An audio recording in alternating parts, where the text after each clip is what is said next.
In late 2007, the Iraq War is winding down. President Bush has declared victory and rebuilding operations are in effect. Sergeant Matthews and his spotter, Sergeant Isaac, are sent to a pipeline construction in the middle of the Iraqi desert. All the Americans working at the site have been killed, so now it is their mission to find the culprit before they send new builders. The soldiers hide behind a bunch of bushes and stones to watch the location under the melting sun, and 20 hours pass without anything happening. Matthew begins growing impatient and starts to think there are no Iraqi soldiers left, and considering the scattered bodies, the site must have been attacked by a team that left after completing their mission. Isaac points out there are no signs indicating a big group moving around here, and points out that because all the workers were killed by headshots, this could have been done by a legendary professional Iraqi sniper known as Juba. However, Matthews thinks it is impossible for anyone to kill this number of people in less than 30 seconds. Eventually, Matthews finally gets tired of waiting and goes down to take a closer look at the location. After asking Isaac to cover for him,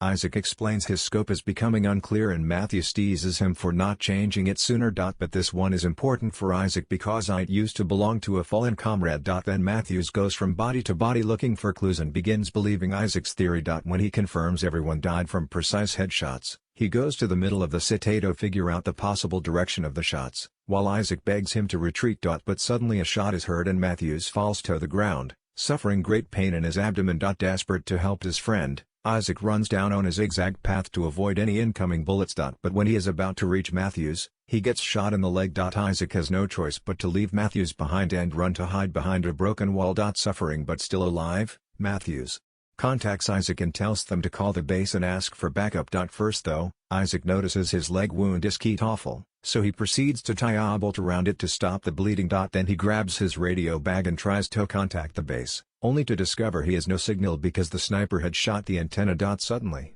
Matthews contacts him again and asks him to spot the sniper so that he can aim at him, ignoring Isaac when he warns him that the sniper will notice any movement and shoot him again. Isaac starts working on making a hole in the wall with his knife to insert the scope, only to get his hand hurt by some falling rocks. Matthews then proceeds to attempt to reach for his rifle, only to pass out because of blood loss. Not wanting to end like his friend, Isaac uses a blade to remove the bullet from his leg, which is an extremely painful process. Then he bandages the wound before passing out as well. Sometime later, Isaac wakes up when he hears a strange noise coming from his earpiece. It turns out to be an officer from the base, and Isaac immediately begins reporting the situation and begging for medical supplies. However, he begins to get suspicious when the officer asks him lots of weird questions, and most importantly, he requests him to either tell them his exact position or stand up and fire in the air, claiming it is for helicopters to drop the supplies accurately. Isaac points out this is against protocol and will put him in danger, and when he begins paying more attention to the man's words, he realizes his accent is not American.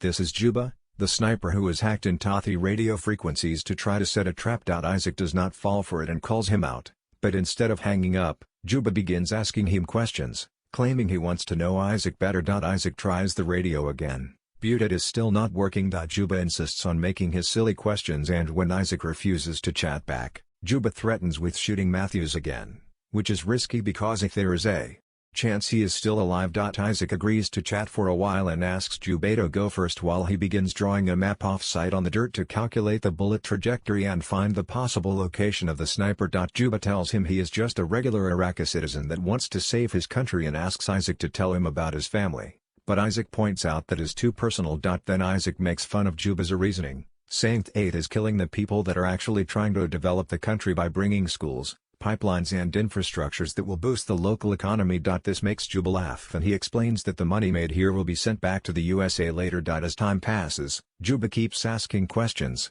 but Isaac continues to refuse to say anything personal about himself, making Juba threaten to shoot Matthews again. However, Isaac does not believe him anymore. To prove he is dangerous, Juba tells Isaac the name of the previous owner of the scope and that he is dead, quoting Matthews' earlier teasing. This means Juba has been listening to their conversation since they arrived. Using his scope, Isaac notices one of the dead men has a radio with them and he drags his body to the edge of the wall, but not even using a piece of wood, he would be able to reach it without exposing himself. Next, Isaac tries to drink some water from his bottle, only to find it empty because of a hole in it. which Juba confirms he did on purpose. He also admits he did not miss any shots. He specifically shot the bottle. The antenna and Isaac's leg in order to put Isaac in an unescapable situation and make him desolate, which he will enjoy hearing through the communicator. When Isaac finds the bullet he took off his leg, he takes a closer look and begins calculating the weapon model Juba has by making some sneaky questions. He also calls Juba a terrorist, which makes Juba laugh again as he points out that Americans are the ones illegally entering a foreign country with weapons ready to kill people. While Juba talks, Isaac does some more calculations and looks through his scope to finally reach the conclusion that Juba is hiding under a huge pile of trash. He has been under these harsh conditions for a long while, not to mention the overwhelming heat, meaning this guy truly is a professional. However, Juba denies being the famous sniper and once again claims to be a regular Iraqi man. Judging by his accent, Isaac guesses Juba must be a former U.S. Army officer that betrayed them. But Juba dismisses this as well and explains he only kills people that attack him first. In return, Isaac shares the story of how he met his best friend when he was a child and how they enlisted together later as adults. Soon, dehydration and exhaustion begin having a hard effect on Isaac, who falls to the ground as he hears Juba tell him he will staple his tongue to his chest. Next, Isaac tries to trick Juba by putting a jacket and helmet on his rifle and waving it above the wall, but Juba does not fall for it. What does fall is the helmet landing on the other side of the wall, so now Isaac cannot protect his head either. Such a silly mistake is the sniping point and makes him cry. More time passes, and Isaac becomes desperate enough to try to take a risk. He runs towards a body lying on the ground and steals cheese bag and radio before running back to the wall. As he dodges all the bullets Juba immediately throws at him in the bag, Isaac finds water and some candy that he immediately devours, but unfortunately, this radio isn't working either. Juba also punishes him for this risk by shooting at the wall and heavily damaging his scoper.